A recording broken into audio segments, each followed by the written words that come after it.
Kalyan பிரசாத்தோட last phone call நேற்று ராத்திரி 11 மணிக்கு உல்ஜாரா ஹவுஸில் கட் ஆயிருக்கும் சரியா. அப்போலேருந்து அவன் யார் கூடயும் டச்சில் இல்லை.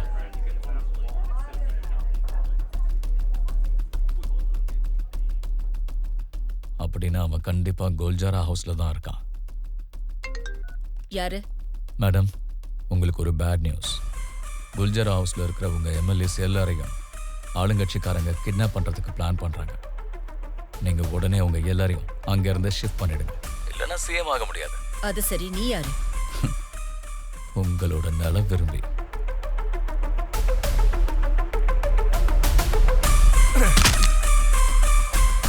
எல்லாரும் ஏறுங்க.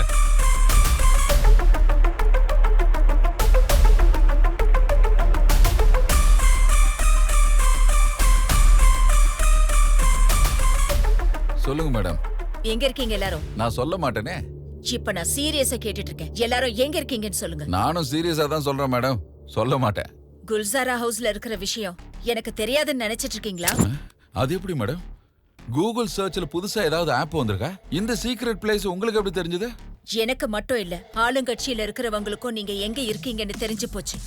இப்போ என்ன பண்றது? அவங்க அங்க வர்றதுக்குள்ள சீக்கிரமா நம்ம எம்எல்ஏஸ் எல்லாரையும் கூட்டிட்டு அங்க இருந்து கிளம்பிடு. படார்னு இத்தனை எம்எல்ஏஸ் கூட்டிட்டு எங்க போறது? பஸ் அனுப்பி வைக்கிறேன். பெங்களூர்ல என்னோட ரிசார்ட்டுக்கு போங்க. சொல்றது புரிஞ்சுதா? புரிஞ்சுது மேடம்.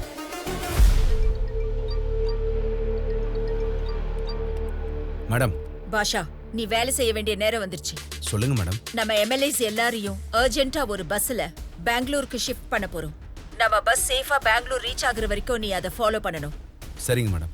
உடனே உன் ஆளுங்களோட பெங்களூர் ஹைவேஸ்ல வெயிட் பண்ணு. Okay madam.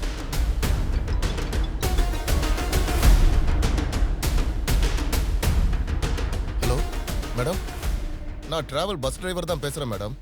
எங்க இருக்கே போ. கரெக்டா நீங்க சொன்ன லொகேஷன்ல இருக்க மேடம். சரி, என் ஆளுங்க வருவாங்க, வெயிட் பண்ணு. ஆகட்டும் மேடம்.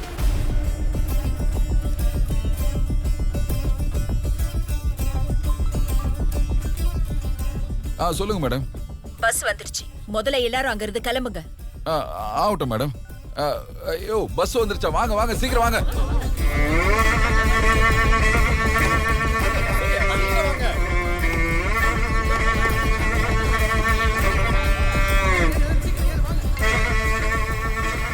மேடம், எல்லாரும் பஸ்ல ஏறிட்டாங்க மேடம்.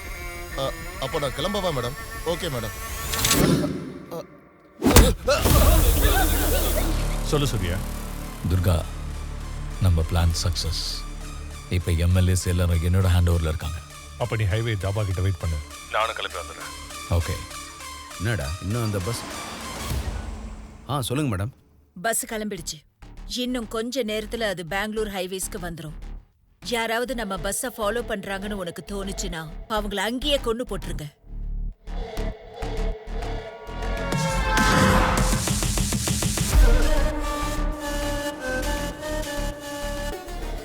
மேடம், நம்ம எம்எல்ஏஸ் பஸ் இப்போதான் எங்களை கிராஸ் பண்ணி போகுது மேடம். ஜாக்கிரதையா நம்ம பஸ்ஸ ஃபாலோ பண்ணுங்க. ஓகே? சரி மேடம். ஏறுங்கடா.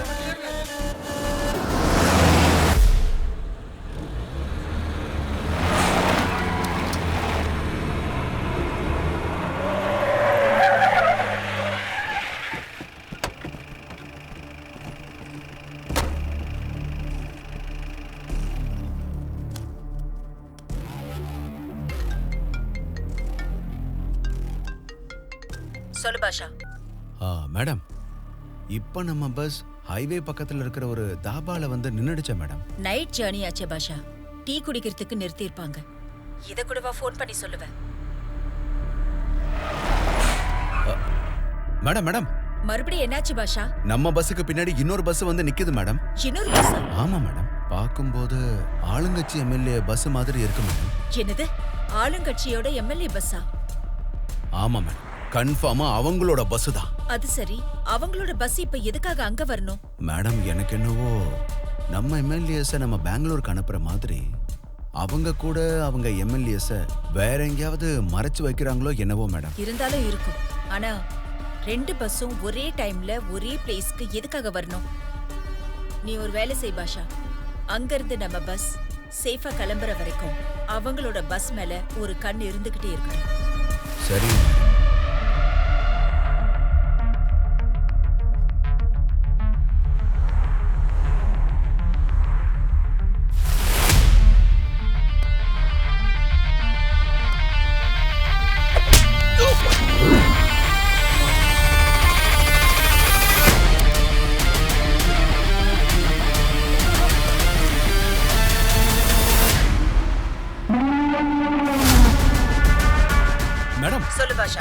நம்ம பஸ் டிரைவர் ஆளுங்கட்சி பஸ்ஸை ஓட்டிட்டு வந்த துர்காவை அடிச்சுட்டு அவங்க பஸ்ஸை நம்ம பஸ்ஸோட சேர்த்து எடுத்துட்டு போறாங்க மேடம். வாட்? அவங்க பஸ்ஸ நம்ம டிரைவர் எதுக்கு எடுத்துட்டு போகணும்? அதான் எனக்கு சுத்தமா புரியல மேடம். சரி, நான் நம்ம டிரைவருக்கு ஃபோன் பண்ணி பேசுறேன். முதல்ல நீ நம்ம பஸ்ஸை ஃபாலோ பண்ணு. Okay madam.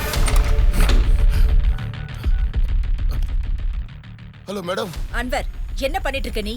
யாரோ வந்து என்ன அடிச்சு போட்டு நம்ம பஸ்ஸை கடத்திட்டு போயிட்டாங்க மேடம். சொல்லுங்க மேடம். பாஷா, அவங்க நம்ம டிரைவர்ஸ் இல்ல, யாரோ கிரிமினல்ஸ். உடனே அவங்கள நிப்பாட்டு. Stop them right now. சரிங்க மேடம்.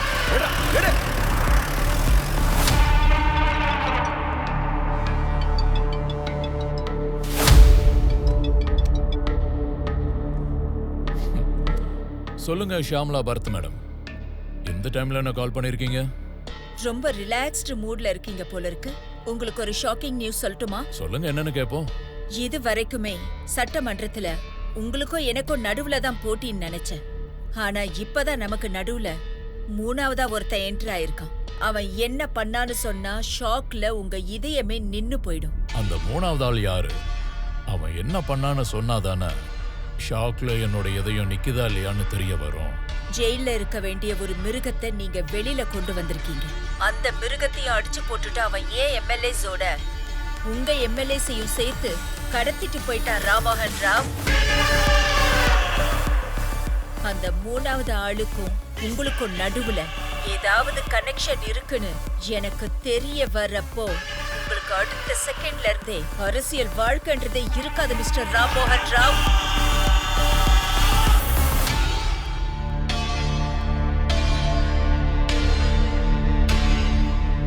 என்ன மாமா, என்னாச்சு? அந்த துர்காவுக்கு ஃபோன் பண்ண.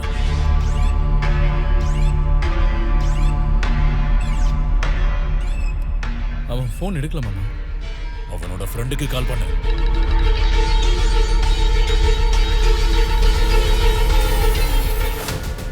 என்னோட பொலிட்டிக்கல் கரியர்ல இதுதான் ஃபர்ஸ்ட் டைம் ஒருத்தனை நம்பி நான் மோசம் போனது. யாரு தான்டா நீ? அதான் அப்பவே சொன்னல, ஒவ்வொருத்தனை யுத்தத்துல ஜெயிக்கணும்னு தான் பார்ப்பான். ஆனா எவனாவது ஒருத்தன் தான் ஜெயிப்பான். அவனை தான் வீரன்னு சொல்லுவாங்க. இப்போ அந்த யுத்தம் ஆரம்பிச்சிருச்சு. வீரன் யாரு, அந்த யுத்தத்தை எதுக்கு நடத்துறான்னு போக போக உங்களுக்கே புரிய வரும். அது வரைக்கும் wait and sea.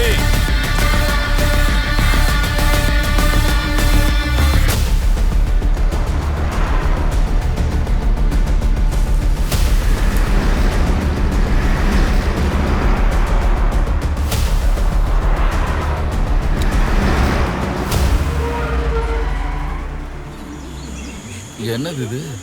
Bangalore ரெசார்ட்னாங்க root மாதிரி கொண்டு வந்து இறக்கிட்டானுங்களா? டீப் ஃபாரஸ்டா இருக்கு.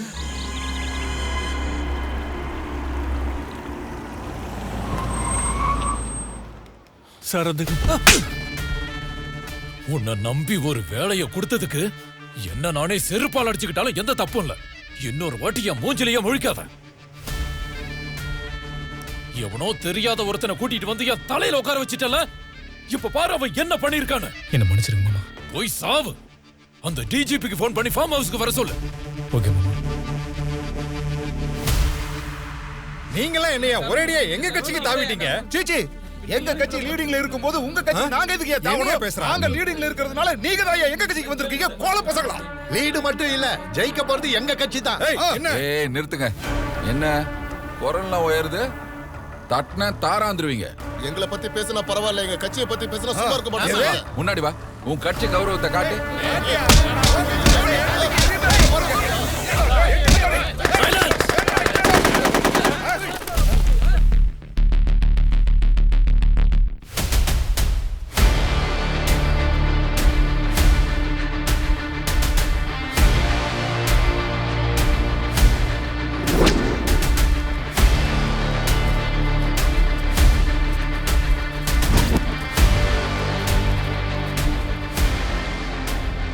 என்ன பாக்குறீங்க? உங்க இஷ்டத்துக்கு கத்துறதுக்கு, உங்க இஷ்டத்துக்கு சண்டை போட்டுக்கிறதுக்கு இது ஒண்ணு உங்க அசம்பிளி இல்ல. காடு என்னோட காடு, என்னோட காடு, என்னோட காடு. இங்க ஸ்பீக்கர் கிடையாது, மைக் கிடையாது, வாக் அவுட்டும் கிடையாது. ஹைவேஸ்ல இருந்து 250 கிலோமீட்டர் தூரத்துல இருக்கிற அடர்ந்த காட்டுக்குள்ள இருக்கீங்க. ஐயா சாமி, நீங்க நக்சலைட்டா, மாவோயிஸ்டா, டெரரிஸ்டா யாருன்னு சொல்லுங்க சாமி. அவங்கெல்லாம் எப்படி பிறந்தாங்க? உங்கள மாதிரி ஆளுங்க பண்ண தப்புனாலதான் பிறந்தாங்க. சாமி, நீ சொல்றத நான் நம்புறேன் சாமி. ஆனா நான் சுகர் பேஷண்ட். டைமுக்கு சாப்பிட்டு நான் மருந்து போட்டுக்கலன்னா என் உடம்பும் நரம்பும் நடுநடுன்னு நடுங்கும் சாமி. நீதானே ஹெல்த் மினிஸ்டர்? ஆமா சாமி. உனக்கு பெரிய பெரிய ஹாஸ்பிட்டல்ஸ் இருக்கு, ஆனா உனக்கே ஹெல்த் சரியில்லை. இதுல நீ பப்ளிக் என்ன பண்ணுவ? இங்க பாருங்க, நீங்க சொல்றது எதுவும் எங்க மண்டையில ஏறல தம்பி.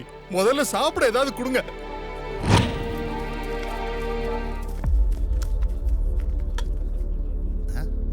என்னையா சாப்பாடு இது?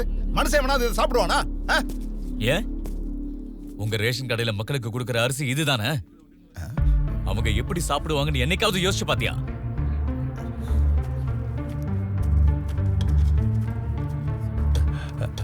போதும் சாமி, போதும். சாப்பாடை எப்பவுமே அளவா எடுத்துக்கணும், அதிகமா சாப்பிடக்கூடாது. அப்ப சொத்தை மட்டும் அளவில்லாம சம்பாதிக்கிற? போதும் நிறுத்த வேண்டியதானே? அதை மட்டும் பண்ண மாட்டேன். இங்க பாரு தம்பி, உன் டயலாக் ஆக்ஷன்லாம் எக்ஸ்ட்ராடினரியா இருக்கு. ஒரே ஒரு சின்ன குறை என்னன்னா, அந்த முகத்தையும் கொஞ்சம் காட்டினா சஸ்பென்ஸ் விலகிடா. என்ன பார்த்த நான் தாங்க மாட்டேன். ஐயோயோ, ஏன் நரசிம்மசாமி அவதாரமா? அப்ப பாக்குறியா? ஆமா, காட்டு.